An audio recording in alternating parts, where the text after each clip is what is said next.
Hello. Today we're going to do problem 2050, parallel courses 3.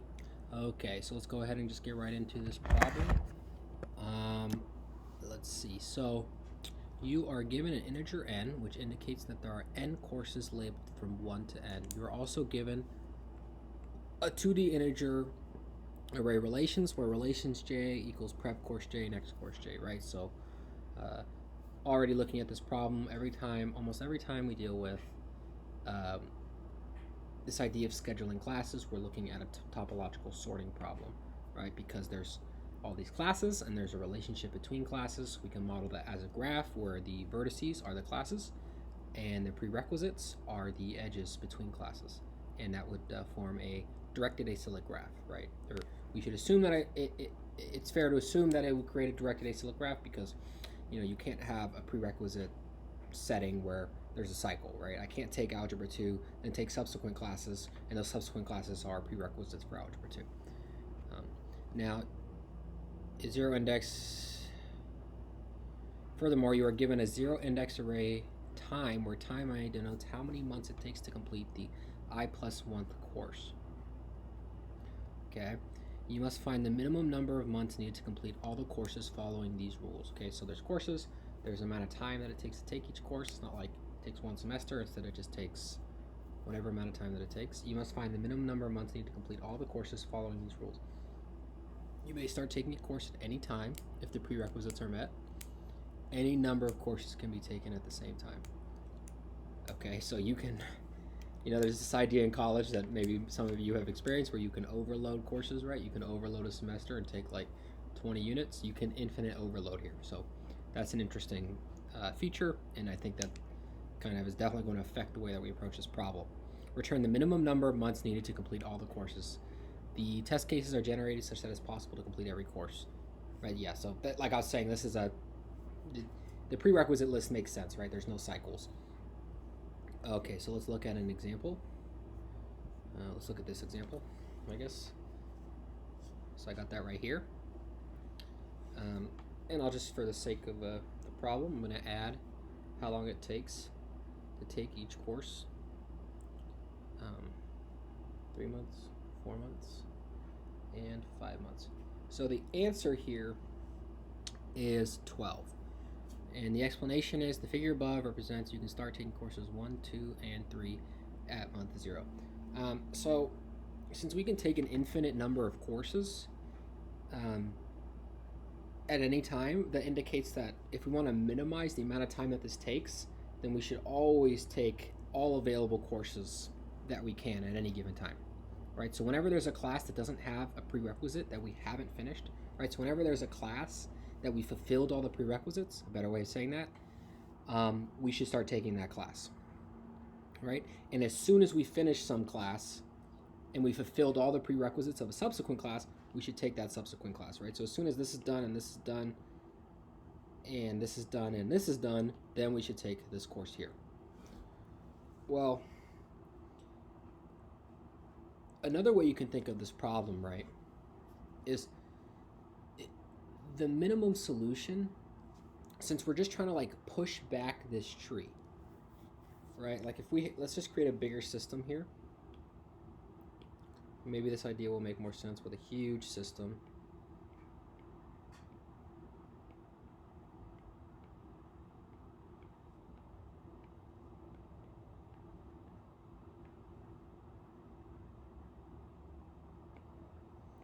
The idea is, and I'm just making a random example to try to make a point, is we're going to start flowing through this system.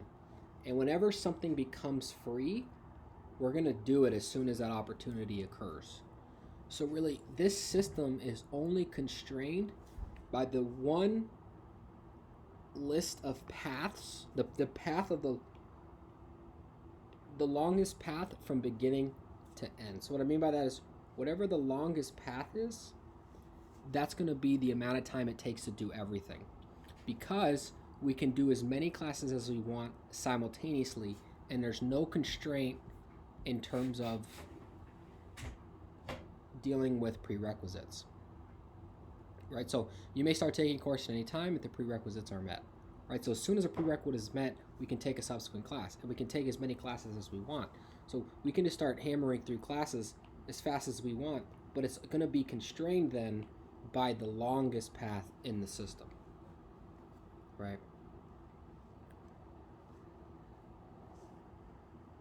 And you can see that here in this example, right? When you look at this example,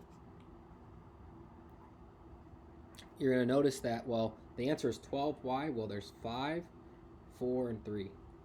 3, 9. Oh, this is 4. Yeah, 7 plus 5, 12. Right? Because this path here is the longest path in the system.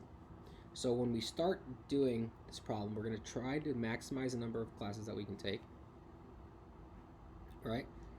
And then when these classes are done, this will take 1 second, 2 seconds, 3 seconds. So after 3 seconds, we'll take this class, right? And then after 7 seconds, we can take this class, right? Your system is going to be constrained by the slowest path, right? Because the slowest path, that path is keeping you from taking subsequent classes, right? So in this example, since this is the slowest path, right? At some point, we're going to take these classes and we'll be constrained by this path, right? And when we take these classes, we'll be constrained here. I don't know exactly what the order is, but you're going to be constrained by this system as you solve this problem because the slowest path is the thing that's holding you back. So this really just comes down to looking at a graph, finding the longest path in the graph. So in order to do that, we run DFS, save found values via dynamic programming. Now, this DFS is really kind of a flavor of topological sorting. Okay. So, what we'll do then is start working with that here. Okay, so first we're going to create a graph from this system. Now, notice that it starts at 1. It's 1 indexed, so we need to offset everything by 1, so for the blank in range n plus 1. So we'll have a node 0 that's never used for anything. And then we'll say for uv in relations, so we'll create this these edges based on the prerequisite. So the graph at u has a neighbor that it points to, append v. So we're looking at each prerequisite pair and adding that information to the graph. All right, then we're going to have this scene array. We'll call it D actually. Everything will be set to 0 times length of n. Okay, and we're going to use this for our topological sort example. So we have a node u. Now if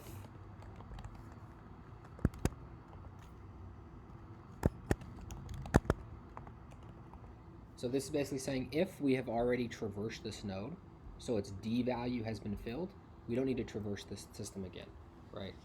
If we were in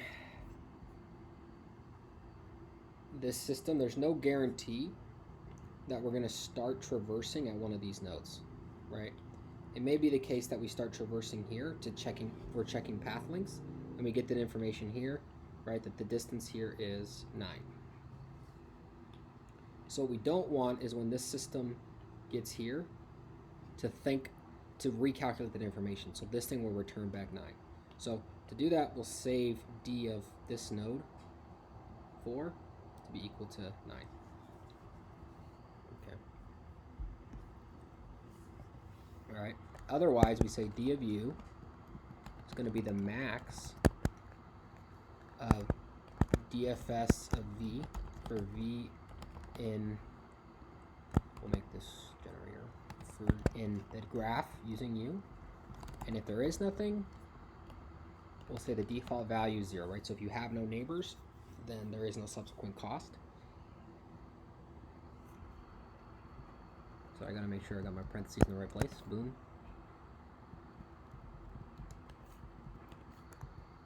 And then we'll add the time at u minus 1 because these nodes start at 1, but time starts at index 0, so we need to offset by 1. All right, and then we just return d of u. And then we look at each node in range 1 to n plus 1, right? Because that's all the node vertices. And we're just going to run DFS on that value. And at the end, we'll return the max of d, right? Because that will be the maximum path length because there's no negative. It never takes negative months to do something. So whichever one's the longest will be the longest path in this graph.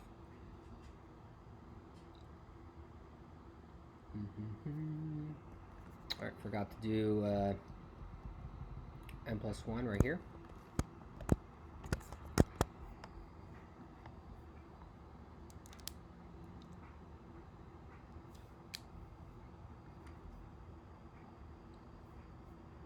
Did this problem earlier today. I was just thinking of the most intuitive way of explaining how this works. And there you go. So the idea of this problem, right, just in summary, is you're really constrained by the slowest path through the system because you can take as many classes as possible, right? So since you can take as many classes as you want, then it's only the slowest path in the system that's holding you back, right? Because that slowest path is going to be the amount of time it takes to get from the beginning to the end. That's the best way I can describe it without getting into a proof. Okay, thank you. Have a good day.